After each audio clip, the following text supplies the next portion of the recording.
तो देखिए हिमाचलियत और हम की बात कर रहे थे विक्रमादित्य सिंह, और अगर बात करें अब पूर्व मुख्यमंत्री जयराम ठाकुर की, तो वो लगातार कह रहे हैं कि लोग जो मांग कर रहे हैं सरकार को वो मांग सुननी चाहिए। सबसे पहले जानना चाहेंगे विवाद क्या है, क्यों इतनी संख्या में जो हिंदू लोग हैं या फिर लोकल रेजिडेंट्स है वो अपना प्रदर्शन कर रहे हैं? देखिए, कुछ दिन पहले एक कॉन्फ्लिक्ट हुआ कुछ लोगों के बीच में, और कॉन्फ्लिक्ट होने के बाद जब कार्रवाई करने की दिशा में चीज़ें आगे बढ़ी तो मालूम पड़ा कि वो जो झगड़ा करने वाले थे, जिन्होंने हमला किया कुछ लोगों के ऊपर, तो वो शरण लेने के लिए उस मस्जिद में गए। तो वहाँ से शुरुआत हुई। फिर मालूम पड़ा कि इस मस्जिद में यहाँ पर एक नहीं अनेकों लोग आते हैं जिनका ना पता मालूम होता, ना पहचान होती है, और आना जाना रात को दिन को लगातार चला रहता है, जिसके कारण स्थानीय लोग भी परेशान हैं, जिन लोगों ने इस बात को लेकर के आवाज़ बुलंद की। और फिर उसके बाद जब इस मामले को हमारी भारतीय जनता पार्टी की ओर से विधायक बलवीर वर्मा जी ने विधानसभा के अंदर उठाया, तो जब उठाया तो मंत्री ने उस समय जवाब देते हुए भी बोला, और एक मंत्री जो हैं जिनके क्षेत्र के साथ वो इलाका लगता है, तो उन्होंने भी अपनी बात कही, और उन्होंने इस बात को कहा कि ये निर्माण गलत तरीके से हुआ है, ये अवैध निर्माण है, और अवैध निर्माण 2010 के बाद ये शुरू हुआ था, और उसके बाद लगातार ये स्ट्रक्चर बनते बनते 2017 तक जो है ये स्ट्रक्चर बन करके 4 मंजिला बन गया। और फिर हकीकत मालूम पड़ी कि लॉन्ग बैक वहाँ पर कोई एक दर्जी आए थे और मुस्लिम समुदाय से थे, और उसके बाद उनने एक ढारा सा किया, वहाँ पर दुकान चलाई, उसके बाद फिर कुछ और लोगों को लेकर के आया, फिर और वहाँ पर स्ट्रक्चर बना दिया, उसके बाद फिर ये सारा अवैध कब्जा वहाँ पर हुआ पड़ा है। अब कुल मिलाकर के जो अवैध स्ट्रक्चर है वहाँ पर बना हुआ है, स्थानीय लोग इकट्ठा होकर के मांग कर रहे हैं कि अब इस पर कार्रवाई की जाए। मैं समझता हूँ कि कोई गलत बात नहीं, और कांग्रेस के बीजेपी के कोई नेता इसमें कोई इस आंदोलन का, इस प्रदर्शन का नेतृत्व तो नहीं कर रहे थे।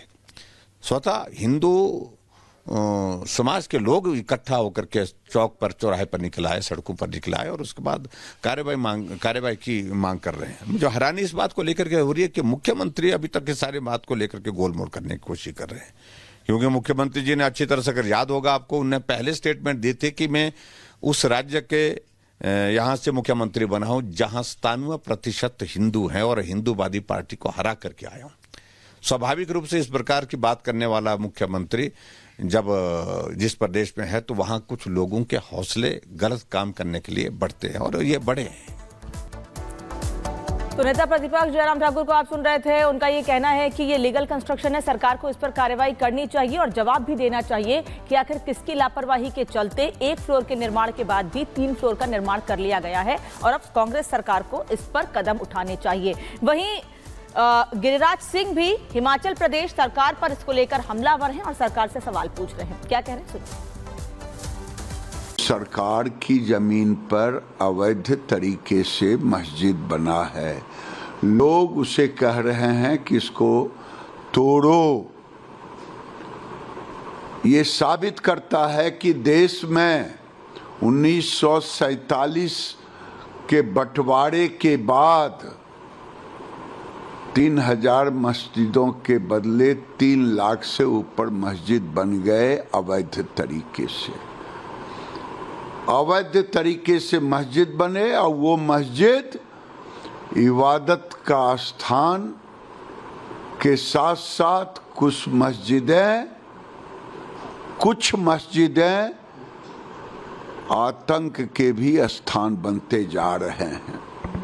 हमने दिखाई कि पहले 1 फ्लोर बनाया जाता है और उसके बाद बैक टू बैक वहाँ पे 4 फ्लोर बना दिया जाता है। साथ ही साथ इसे लेकर के देखिए अब कुसुम्पटी, चूंकि अब संजौली में ये मामला सामने आया था, लेकिन इसके बाद अब देखिए पूरे हिमाचल प्रदेश की बात करें तो अलग अलग शहरों से अवैध मस्जिद का जो मामला है वो सामने आ रहा है। अब ये आग जो है वो कुसुम्पटी में भी सुलग रही है, और कुसुम्पटी में भी एक अवैध मस्जिद निर्माण का मामला सामने आया है, लेकिन फिलहाल वहाँ पे उस मस्जिद को लोगों ने देखिए काले कपड़े से ढक दिया है। साफ तौर पर वहाँ पे हिंदू संगठन विरोध कर रहा है। हिंदू संगठन का कहना है कि 2 दिनों का अल्टीमेटम दिया है। और संजौली की बात करें, जहां पे इस वक्त मैं मौजूद हूं, इसे लेकर के देखिए अल्टीमेटम दे दिया गया है, यानी कल शनिवार को इस पूरे मामले को लेकर के सुनवाई है।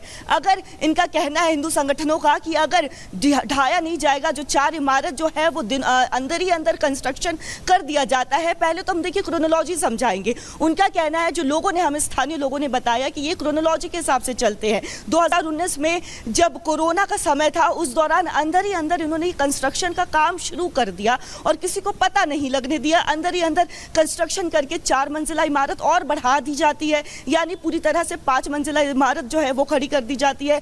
आसपास लोगों को काफी दिक्कत होती है। अब जैसे आज ही की बात करें तो देखिए आज जुम्मा है, यानी जुम्मे की नमाज की अदायगी करने के लिए जो है लोग, आसपास के जो लोग हैं, जो मुस्लिम समुदाय के लोग हैं, वो वहां पहुंचते हैं। तो महिलाओं का कहना है कि करीब 400 से 500 की तादाद में जो है वहां पे लोग पहुंचते हैं और उस दौरान देखिए उन्हें गंदे गंदे कमेंट्स भी पास करते हैं। तो महिलाओं में भी इसे लेकर के काफी ज्यादा आक्रोश है। और आज क्या कुछ हालात बने हुए हैं और अमूमन क्या कुछ होता है। कोरोना काल में कंस्ट्रक्शन चुपचाप चल रहा था, लेकिन किसी ने इस पर कुछ बोला नहीं।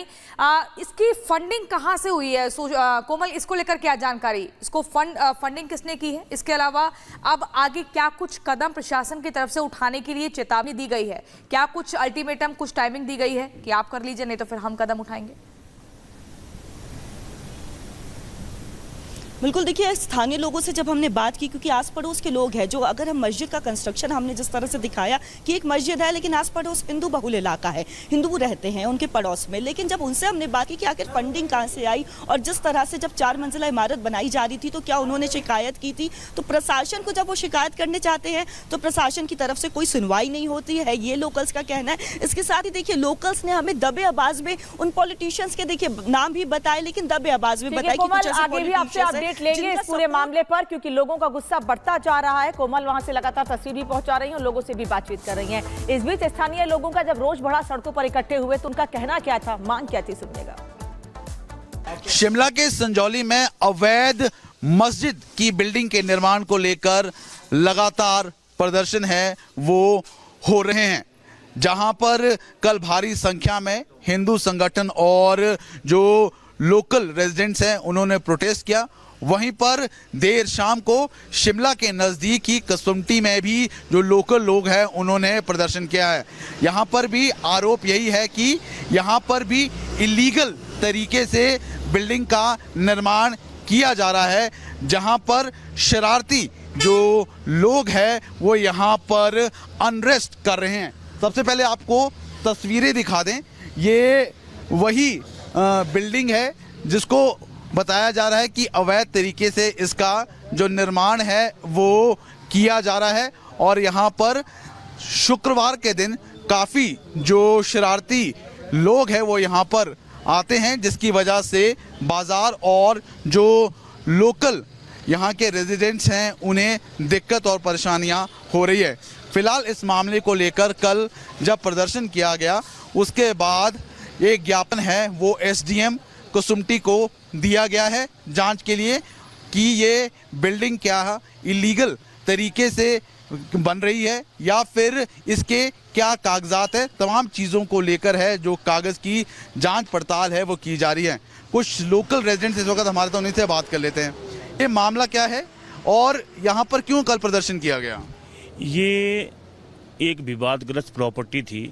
वक्फ बोर्ड ने जो है मुमताज़ बेगम के नाम से ये लीज पे दी थी। अब ये पता नहीं कि इसमें मालिकाना हक वक्फ बोर्ड का है क्या कि हिमाचल सरकार का, जिस तरह से संजौली वाली मस्जिद का भी आ रहा है कि हिमाचल कब्जा जो है वक्फ बोर्ड का है और मालिक हिमाचल सरकार है। उस के बाद यहाँ पे अवैध रूप से बाहरी लोगों की गतिविधियाँ जो शुरू हो गई और बाजार में न्यू सेंस क्रिएट होना शुरू हो गया। बाजार के बीच में एक डर का माहौल बैठा रहता है कि कोई अगर अराजक तत्व बाजार में आके कोई गलत गतिविधि कर जाएगा तो हमारा क्या होगा। और सबसे बड़ी समस्या ये है कि जहाँ पे कोई मुस्लिम परिवार है ही नहीं वहाँ पे मस्जिद की ज़रूरत क्यों?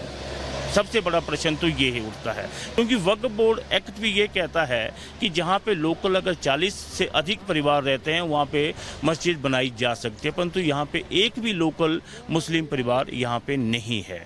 फिर मस्जिद की आवश्यकता यहाँ पे क्यों? और सहारनपुर से आने वाले चंद लोगों के बाद ही यहाँ पे मस्जिद की जो आवश्यकता ही क्यों पड़ी, जबकि ऑलरेडी यहाँ से 1.5 किलोमीटर दूर छोटा शिमला बाजार के बीच में एक पुरानी मस्जिद बनी है, जहाँ पे हमारे कश्मीर के रहने वाले जो भी लोग यहाँ पे रहते थे वो वहाँ पे नमाज अदा करना जाते हैं। इस तरह से माहौल कैसे डर का रहता है, जो आप बार बार कह रहे हैं कि डर का माहौल रहता है?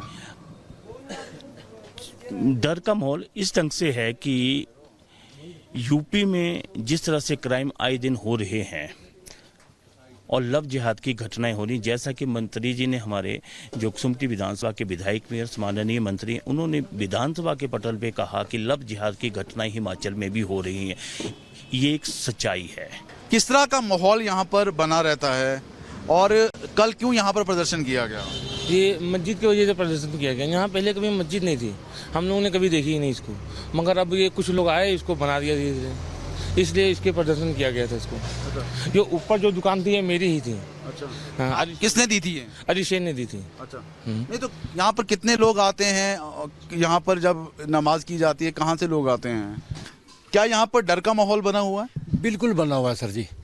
1 से 3 के बीच में इनके आने का समय है, उस वक्त इनका जो चलने का तरीका है, जो बात करने का तरीका, जो कमेंट पास करने का तरीका, वो असहनीय है।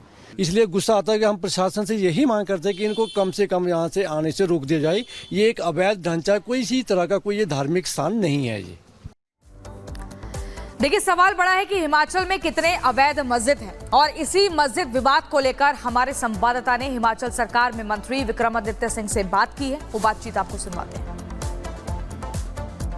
नहीं, इशू कुछ नहीं है। इशू केवल एक मस्जिद का है जो यहाँ पर बना है और अलेज किया जा रहा है कि वो अवैध रूप से बना है। उसका जो मसला है वो जो हमारा म्यूनिसिपल कमिश्नर है उनके अधीन कोर्ट में चला हुआ है। तो हमने बिल्कुल पूरी मजबूती से, सरकार ने कहा है, सरकार का पक्ष हमने विधानसभा में रखा है और हमने कहा है कि लॉ एंड ऑर्डर को मेंटेन करना हमारा दायित्व है, हमारी जिम्मेवारी है। और उसके साथ साथ अगर कोई भी स्ट्रक्चर अवैध पाया जाता है तो उस पर नियम के अनुसार कार्रवाई होगी, ये हमने पूरी मजबूती से कहा है। तो उस तरीके से हम आगे बढ़ेंगे। हम नहीं चाहते कि कोई भी प्रदेश में माहौल ख़राब हो, कोई भी सांप्रदायिक